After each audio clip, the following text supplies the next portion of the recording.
friends. My name is Firefighter Maria. I am so excited to be doing this today. We're going to talk about things that you do so that you don't start a fire and things to do just in case you're in a fire. And when I go visit to your schools, we usually visit all the schools. I bring a truck with me, a fire truck. And you're going to see that the fire truck has a lot of tools and a lot of important things.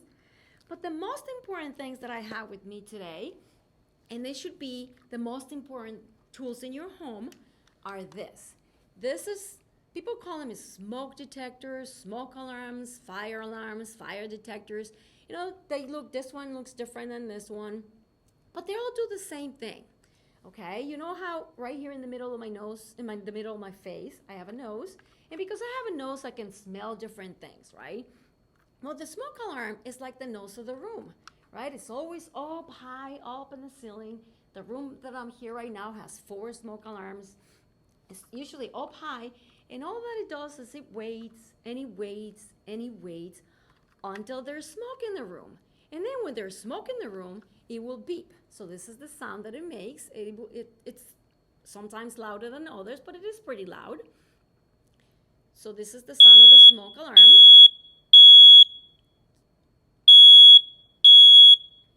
So it's pretty loud. It's the way the smoke alarm is telling you, I smell smoke, I smell smoke.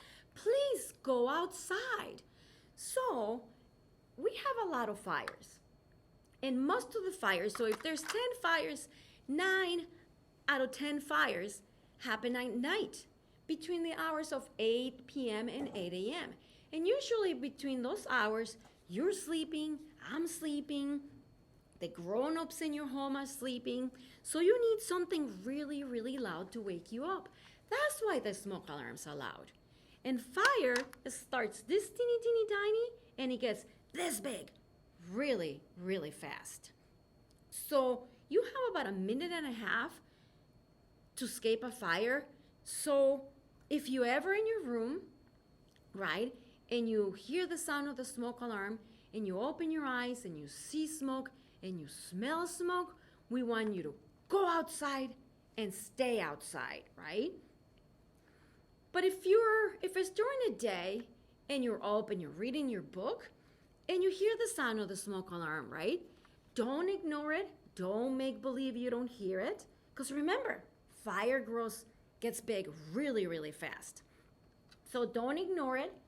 Find out what's going on, right? Sometimes grown-ups, we cook and we burn a little toast, or maybe we burn some eggs, and you're gonna find the grown-ups going like this, right? So that we can move the smoke away from the smoke alarm.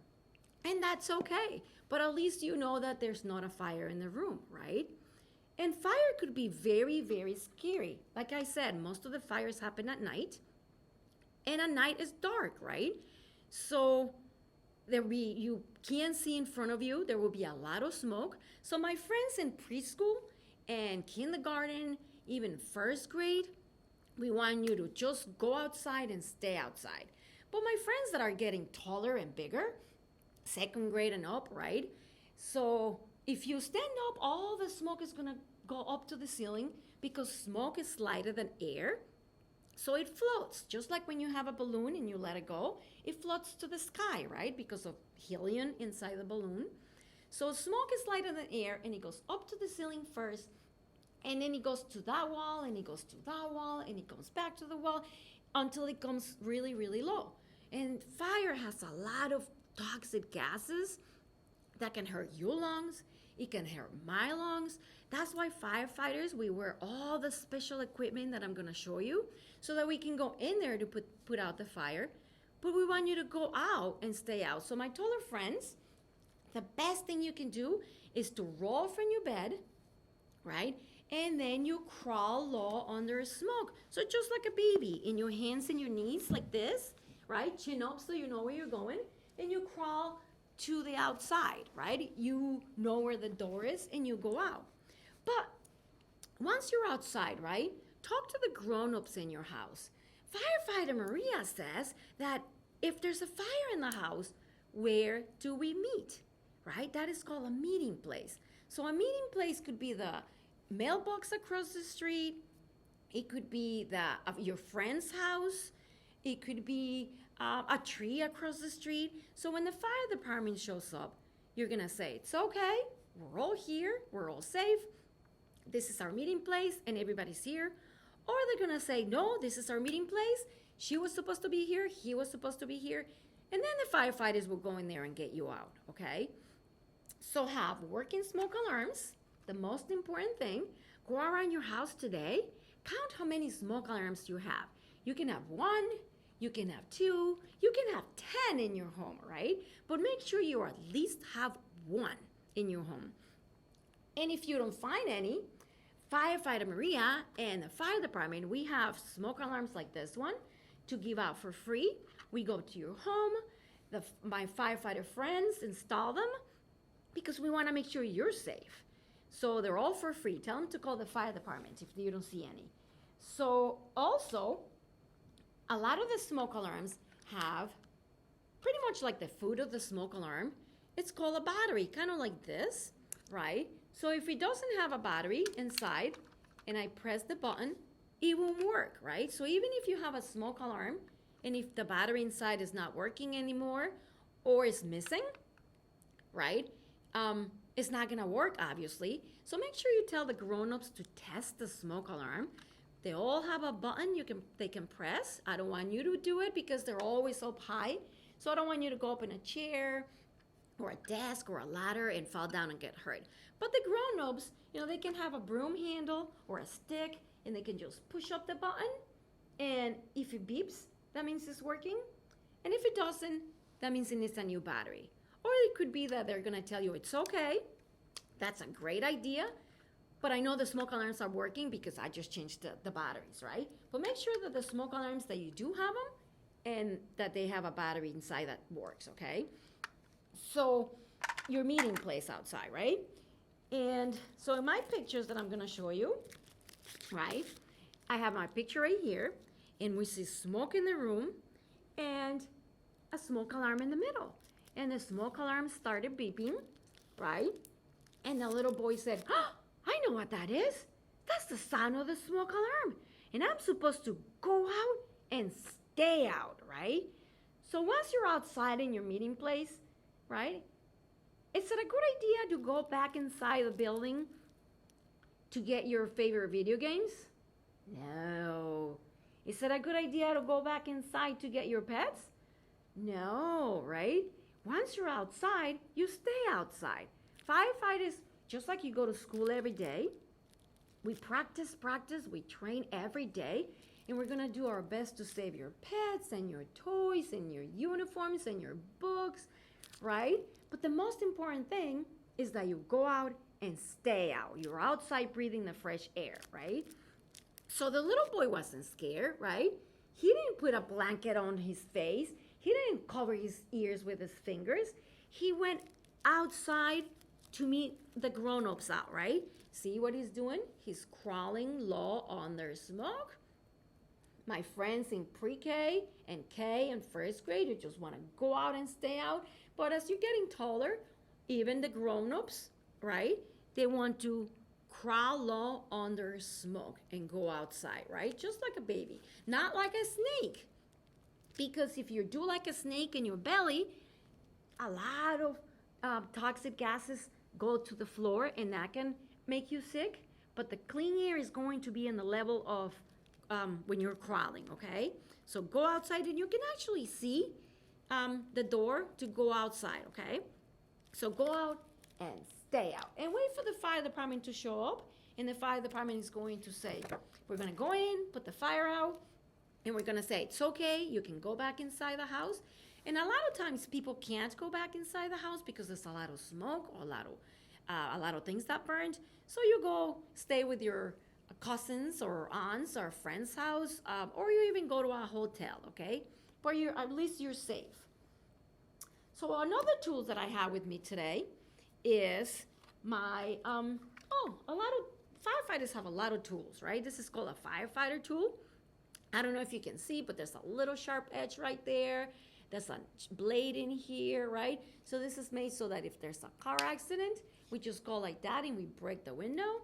And if somebody's still stuck in the car, there's a blade that we can just cut the seatbelt.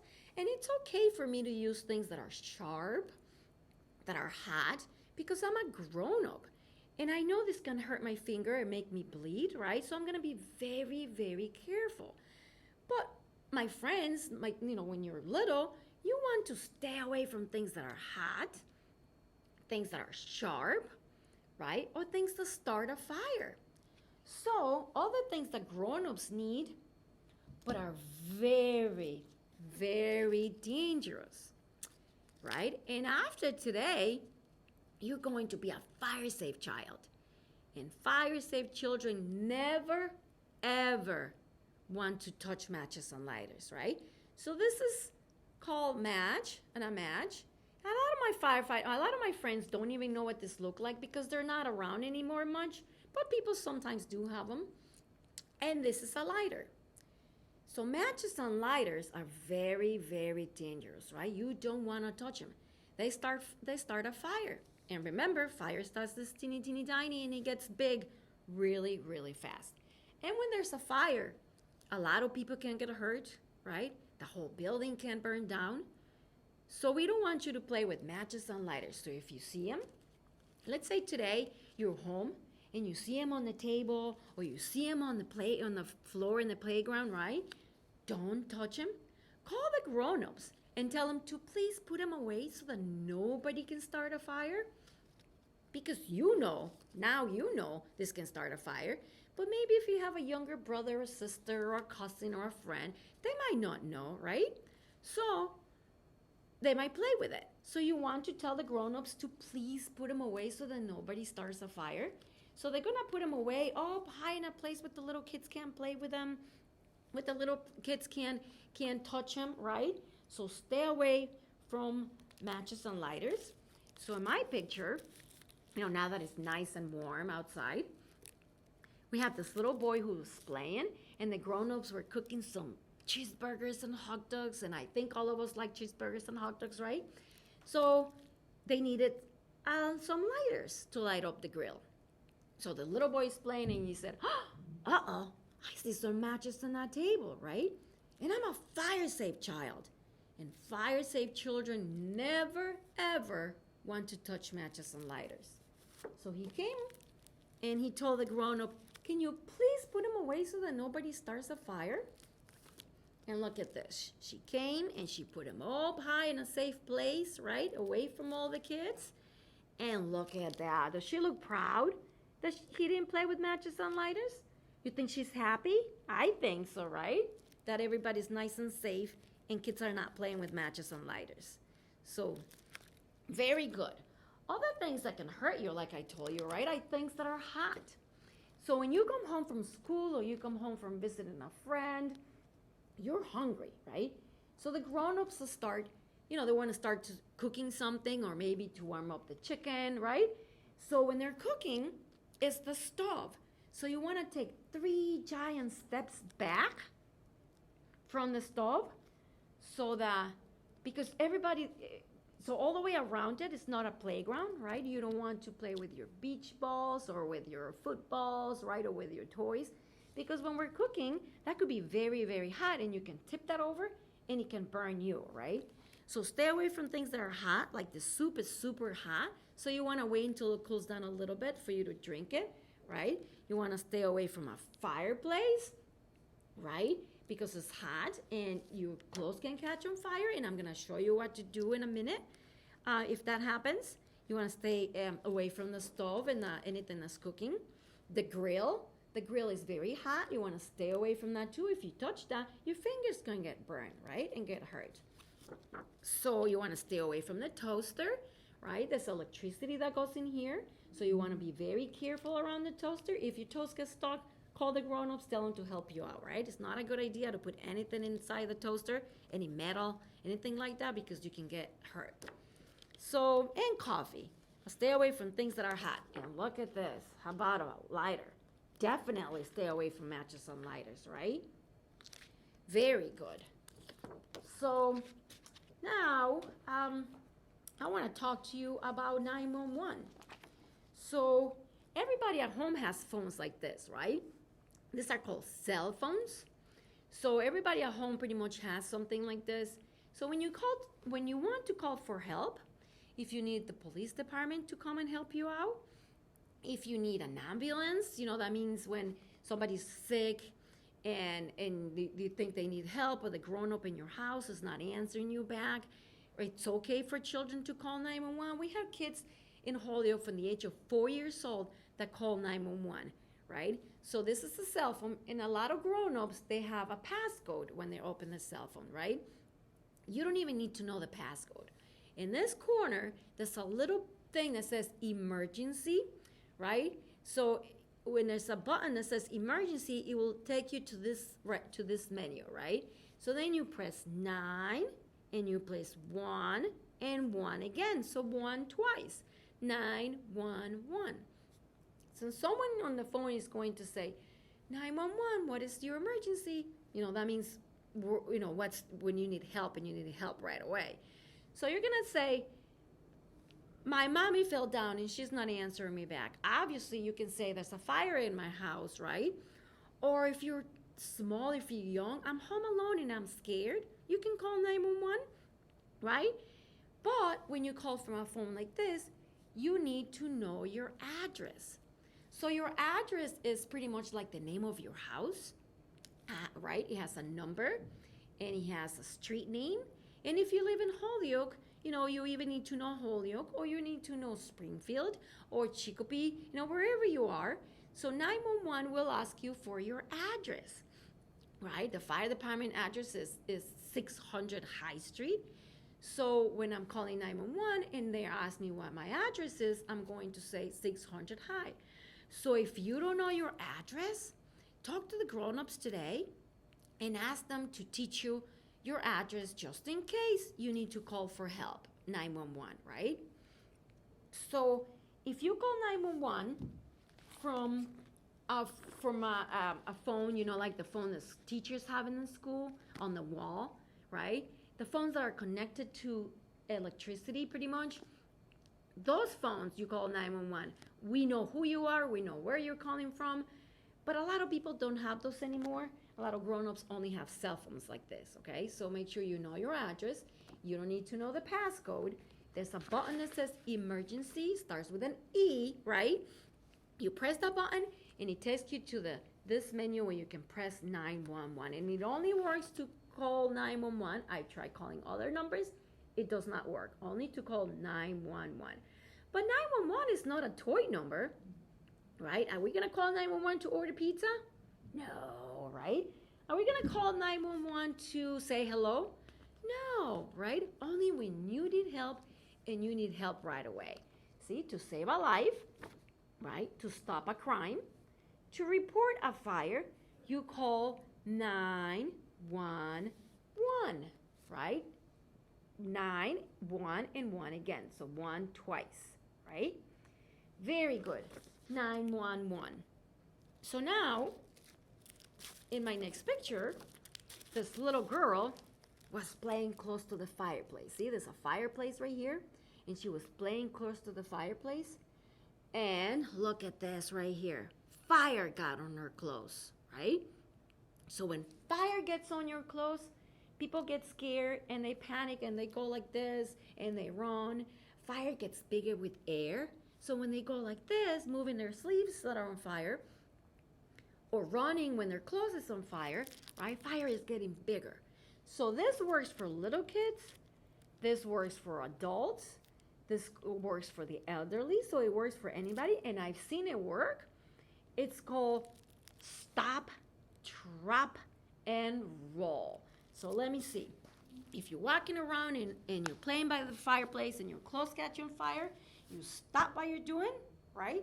You drop on the floor all the way in your belly, and then you want to roll this way and you want to roll that way a couple of times until the fire is out of your clothes, okay?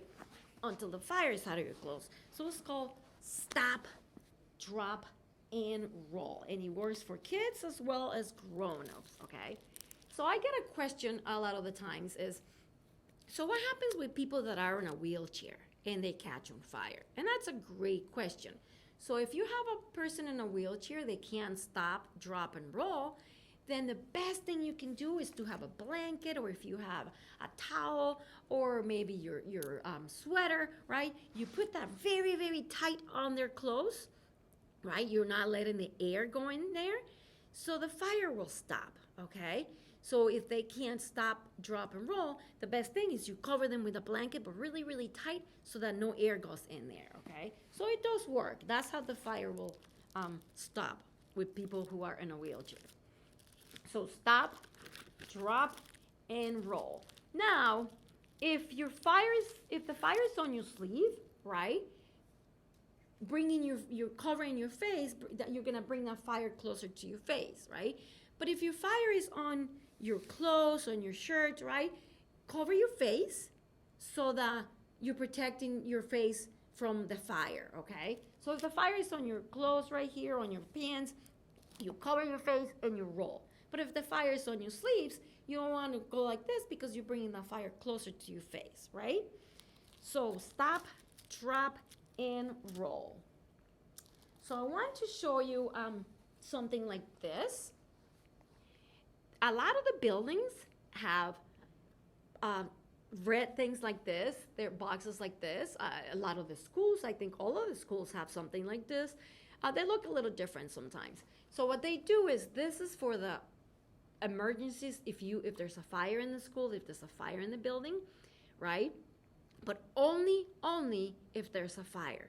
Not just because you want to know what they do, not just because you feel like doing it, because if you do this, you pull this down, this connects directly to the fire department, and then the firefighters will come.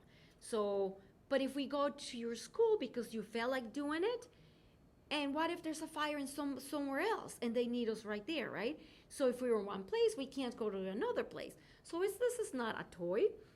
This is so that if there's a fire, a real fire in the school or in the building, you can press this down and this will call the fire department directly.